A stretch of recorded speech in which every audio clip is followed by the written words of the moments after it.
अस्सलाम वालेकुम viewers, I am advocate Hasan Mahmood Bhutta. आज की इस वीडियो में मैं आपको बताऊंगा असिस्टेंट डायरेक्टर एएसएफ का इंग्लिश का पोर्शन आपने किस तरीके से उसकी प्रिपरेशन करनी है और कौन कौन सी बुक्स इसमें यूज़ होंगी और किस तरीके से आप इंग्लिश में जो है वो 20 आउट ऑफ 20 मार्क्स जो है वो एडीएएसएफ के पेपर में ले सकते हैं। और इंशाल्लाह ताला नेक्स्ट वीडियो में मैं आपको इसका कंप्लीट सिलेबस भी बता दूंगा, क्योंकि आप में से कई लोग कई व्यूवर्स जो हैं, कई मेरे दोस्त हैं और आप लोग मुझे इस बात का मुसलसल जो है वो एक कमेंट्स में भी और ईमेल्स पे भी कह रहे हैं कि जी सर सिलेबस बताएं, सर सिलेबस बताएं। तो इंशाल्लाह ताला नेक्स्ट वीडियो में सिलेबस भी बता दिया जाएगा, लेकिन आज हम स्पेसिफिकली इंग्लिश के पोर्शन को डिस्कस करेंगे कि किस तरह से आपने 20 आउट ऑफ 20 जो है एडीएएसएफ के पेपर में आपने मार्क्स जो हैं वो 20 आउट ऑफ 20 ग्रैब करने हैं। तो व्यूवर्स, पहली चीज़ तो ये है कि असिस्टेंट डायरेक्टर एएसएफ की सीट्स अभी अनाउंस हुई हैं। एक मैंने भी रिसेंटली वीडियो भी बनाई थी उसके ऊपर। अभी भी डेट है, अभी भी टाइम है। आप में से जो लोग एडीएसएफ के लिए अप्लाई करना चाहते हैं, फ़ौरन से fpsc.gov.pk पे जाइएगा। वहाँ पर आप लोगों ने ऑनलाइन अप्लाई करना है। 300 रुपये का चालान जो है वो स्टेट बैंक ऑफ पाकिस्तान की ट्रेजरी में या एनबीपी की किसी भी ब्रांच में all over the Pakistan, across the Pakistan आप वो जमा करा सकते हैं। और देर ना कीजिए, जल्दी से इसके लिए अप्लाई करें ताकि आप लोग एडीएएसएफ के रिटन के अंदर बैठने के अहल हो सकें। ठीक हो गया। अच्छा, इसमें एक और चीज़ है कि व्यूवर्स, इसमें डिस्क्रिप्टिव टेस्ट नहीं है, इसमें जस्ट जो है वो आपका एमसीक्यू टेस्ट होगा। आपकी एमसीक्यू टेस्ट के बाद इसका मेरिट लिस्ट लगेगी और देन जो है वो फर्दर प्रोसीजर चलेगा। साइकोलॉजिकल होगा, इंटरव्यू होगा, उसके ऊपर भी इंशाल्लाह ताला वीडियोस बना दी जाएंगी।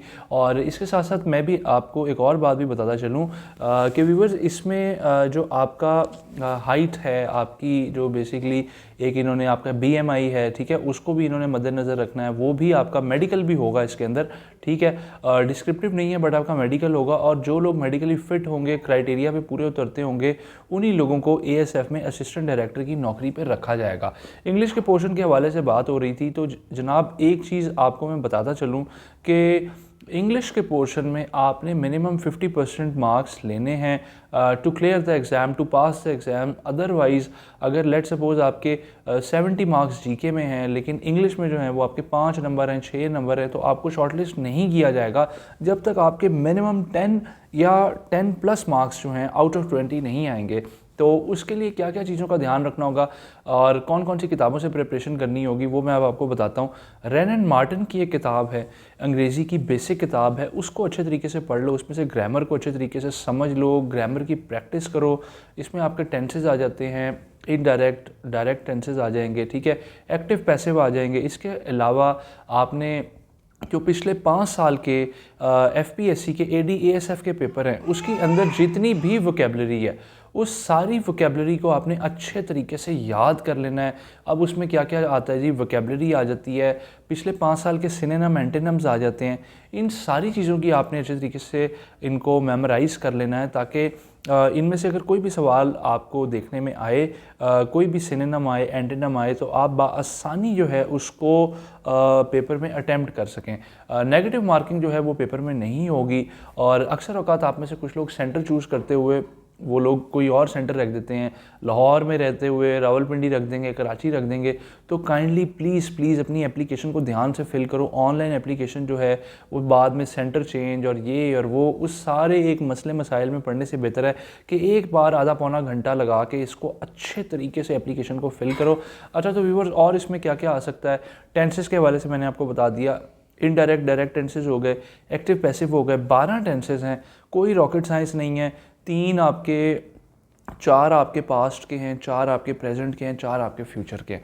सारी गेम इन 12 टेंसेस के अंदर घूम रही है। आप में से कुछ लोग क्रैमिंग करते हैं, याद करते हैं, subject, object, verb, helping verb और ये वो, इन सबको याद करने की ज़रूरत नहीं है। हो सके तो प्रैक्टिस करो। डेली जो है वो आपने डॉन न्यूज़पेपर पढ़ना है, द न्यूज़ न्यूज़पेपर पढ़ना है। इसमें से जो मुश्किल अल्फाज हैं उनको अंडरलाइन करो, एक डायरी बनाओ, उसके ऊपर लिखो ताकि आप, और एक और बड़ा अच्छा तरीका है, आप लोगों को अच्छी तरीके से मेमोराइज हो जाएंगी जो वोकेबलरी है। आप मुश्किल वर्ड्स 5 वर्ड्स डेली के डॉन के किसी आर्टिकल में से लेट सपोज आप उठाते हैं, उसे आप अपनी डायरी में लिखते हैं और उसके बाद उनके मीनिंग आगे लिखते हैं और सेंटेंसेस बनाते हैं, और उस डायरी को आपने डेली सुबह उठने से पहले सुबह उठने के बाद एपिटाइज़र के तौर पे आपने उनको सबसे पहले रिवाइज़ करना है। और इस तरह से जब आप उसको रिवाइज़ करना शुरू हो जाएंगे तो वोकेबलरी का मसला सॉल्व हो जाएगा। अक्सर बच्चे कहते हैं कि सर हमें वोकेबलरी याद नहीं रहती, तो ये तरीका है वोकेबलरी याद करने का। कोशिश करो, मैसेजिंग करते हो, व्हाट्सएप यूज़ करते हो, इंस्टाग्राम यूज़ करते हो, फेसबुक यूज़ करते हो, वहाँ पर उन अल्फाज को इस्तेमाल करो किसी तरीके से, और कोशिश करो इंग्लिश में अपनी इंग्लिश लैंग्वेज को यूज़ करो, ना कि एक नई लैंग्वेज इस्तेमाल करते हैं लोग जी, उर्दू को इंग्लिश में लिख लेते हैं, तो इंग्लिश लैंग्वेज को यूज़ करो। अच्छा जी, और आप रेन एंड मार्टिन की किताब के अलावा वर्ल्ड टाइम्स की एक किताब है, बहुत ही अच्छी किताब है, ग्रामर की किताब है, उस किताब को इस्तेमाल करो। उस किताब से जो आपने हैं प्रेपोजिशंस उठाने हैं, आपने टाइप ऑफ सेंटेंसेस का आपको पता होना चाहिए। कितने टाइप के सेंटेंसेस होते हैं? 3 टाइप के सेंटेंसेस होते हैं, जैसे कि सिंपल, कंपाउंड एंड कम्प्लेक्स। ठीक हो गया। इसके अलावा व्यूअर्स आपको ये पता होना चाहिए कि ए, एन और दी का क्या फंक्शन होता है। ठीक हो गया। इसके अलावा आपको पेयर ऑफ वर्ड्स का पता होना चाहिए, ईडियम्स का पता होना चाहिए। पिछले तकरीबन कम से कम आपको जो पेयर ऑफ वर्ड्स और ईडियम्स हैं वो 10 साल के आपने याद करने हैं। उसके लिए क्या चीज़ इंपॉर्टेंट है, जो CSS और PMS के पास पेपर हैं वो सारे के सारे ईडियम्स को आप अच्छी तरीके से मेमोराइज़ कर लो।